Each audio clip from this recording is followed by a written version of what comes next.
Қайырлы күн. Қазақ әдебиеті 9 А класы. Сабағымыздың тақырыбы кеудемді кернеп тұр бір сағыныш. Төлеген Айбергеновтың сағыныш өлеңінің 4 сабағы. Бөлім адам жанының құпиясы. Сабаққа негізделген оқу мақсаты 9-3-3-1. Шығарманың идеясын ғаламдық тұрғыдан талдап, әдеби эссе жазу. Бағалау критерийі: шығарманың идеясын ғаламдық тұрғыдан талдайды, салыстырмалы талдау жасайды, өзіндік ой пікірін білдіре отырып, әдеби эссе жазады. Алдымен ой шақыру. Алыстың арасын қосатын қандай сезім мүшелері бар? Ол таңданыс, үміт, толғаныс, аңсау, сағыныш, арман. Төлеген Айбергеновтың поэзиясы оқырман сағынышпен баурайды. Сағыныш жоқ жерде махаббаттың да, бақтың да, адалдықтың да болмайтынына ақын жырларын оқып болған соң көз жеткіземіз. Оқушымен сырласқан сайын сөзін сағыныштан бастайтын ақын өлеңінен қазақ поэзиясының тамаша бір соны өрнекпен оқыс өріс ашқан самғауын көресіз. Шексіз сағыныштың ақынның жұдырықтай жүрегіне қалайша сыйып кеткеніне қайран қаласыз. Төлегеннің лирикалық өлеңдерінің шыңы сағыныш өлеңі. Бұл толғау сөз жоқ. 20 ғасырдың 60-70 жылдары поэзиясының шырқап бір салған әні, шауып бір шыққан шырқауы. Ендеше сағыныш өлеңін еске түсірейік.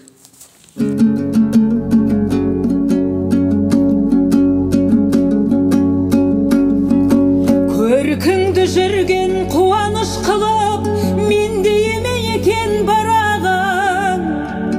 Шынының болсаң басырма жаным, өсек ғайбатқа бұраған. Қажет жерінде қатыгездікпен қаталдық керек десек те, адамның заңғарлылығын сен сағынышыңмен есепте. Оқушылар, назарларыңызға тапсырма ұсынамын. Бірінші тапсырма жалпылама жұмыс. Шарты: ақын өлеңіндегі сағынышты өзің басыңнан кешкен сағынышпен салыстырып, пікіріңді өлең немесе қара сөз түрінде жаз. Дескриптор: ақын өлеңіндегі сағынышты өз басынан кешкен сағынышпен салыстырады. Екінші, пікірін қара сөзіне өлең түрінде жазады. Екінші тапсырма жұптық жұмысқа арналады. Шарты: Төлеген Айбергеновтың сағыныш өлеңін Расул Гамзатовтың менің Дағыстаным шығармасымен салыстыру. Дескриптор: бірінші, берілген шығармалармен танысады. Екінші, екі шығарманың ерекшеліктерін анықтайды. Үшінші, ортақ белгілерін жазады. Үшінші тапсырма жеке жұмыс. Шарты: ақын сағынышы тақырыбында әдеби эссе жаз. Дескриптор: бірінші, шығарма идеясын ғаламдық тұрғыда талдайды. Екінші, өзіндік ой пікірін білдіреді. Үшінші, әдеби эссе жазады. Сонымен бүгінгі сабақты қорытындыласақ, үміті үзілмейтін дүниенің сағынышынан жаратылған ақын ғана дәл осылай жырласа керек. Адамдардың бәрін сағынышымен аялағысы келіп тұратын және соған қалтқысыз сендіре алатын қасиет қазақ поэзиясында тек Төлегенде ғана бар.